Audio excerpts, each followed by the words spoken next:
생각이 없어. 세상에 먹을 거, 마실 거, 놀 게 이렇게 많은데 왜 이거? 라고 해서 뻥 웃었던 기억이 납니다.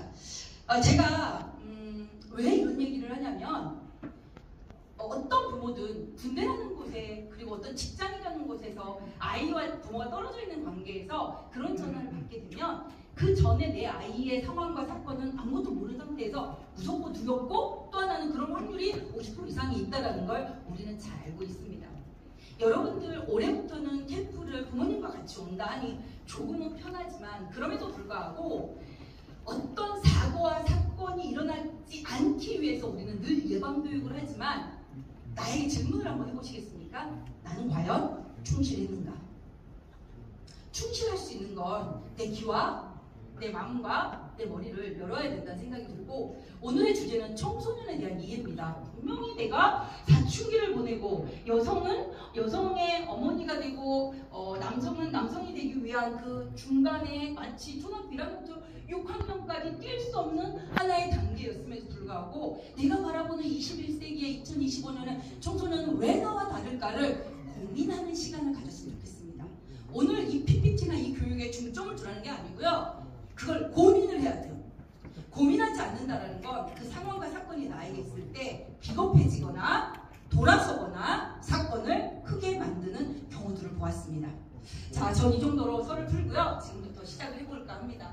소통 잘 되세요? 밥 먹었어? 응. 오늘 점심에 돈가스가 나왔는데 정말 맛있었어, 아빠. 근데 저녁에 엄마가 또 돈가스를 해주네? 헐. 그럼 아빠가 얘기해. 아, 그래도 돈가스는 먹을 때마다 맛있지 않니? 라고 하는 되게 부드러운 서로 간에 막히지 아니하고 뜻을 잘 서로 얘기하는 소통하는 부모가 있는가면 오늘 점심 먹었어? 내가 먹는 밥에 내가 말하는 질문에 이어지지 않고 이라고 하면 다음 사람이 한 번은 용기를 냅니다. 맛은 있었어. 이라고 하면 단절이 되고 불통이라고 얘기하는 우리들의 공간 안에 소통이 잘 안 되죠. 그게 지금 학교에서 선생님과 아이들의 관계가 가장 높은 프로젝트에 올라오고 있어요. 자, 여러분 그러면 소통이 잘 되기 위해서는 사람들의 관계 안에 1차 집단인 가정이라는 곳과 2차 집단이라는 나의 바운드리 회사, 학교, 뭐 이런 내가 지금 하루 종일 있는 이곳에서 어떤 것이 가장 기본이 되어야 할까요? 저는 책도 좀 여러 번 써보고 공부를 많이 해본 결과 이 공감이라는 거를 소통에 앞서서 할 줄 아는 사람이 엄청나게 어색하고 엄청나게 불편한 자리에서도 아들한테 얘기를 할 수 있고 딸한테 얘기를 할 수 있고 나와 함께 이 캠프를 하는 그 교육생들에게도 할 수 있지 않을까라는 생각을 해봤습니다.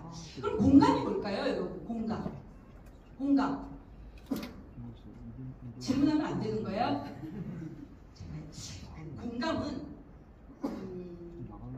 서로의 마음을 이해하고 그 사람의 어떤 힘든 상황을 100%는 내가 다 헤아릴 수는 없지만 노력을 해서 달려가면 85%까지는 75%까지는 함께 공유할 수 있는 마음, 공동감 이런 것들을 공감이라고 하더라고요. 혹시 요 김지석이라는 사람을 아세요? 아는 사람은 X세대, 모르는 사람은 MZ세대에 가깝습니다. 이 김지석이라는 사람은 30대 중반으로 대한민국의 유명한 연예인인데 이 친구가 아버지하고 대화를 합니다. 아빠, 나 요즘에 재미가 없어요. 왜?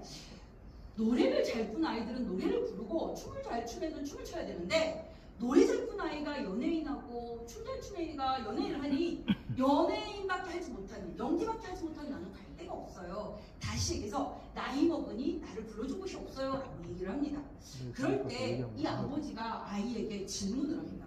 지금아, 그러면 너는 네가 생각할 때 지금의 너의 현 시점에서 행복이라는 숫자가 어느 정도니? 라고 물어봅니다.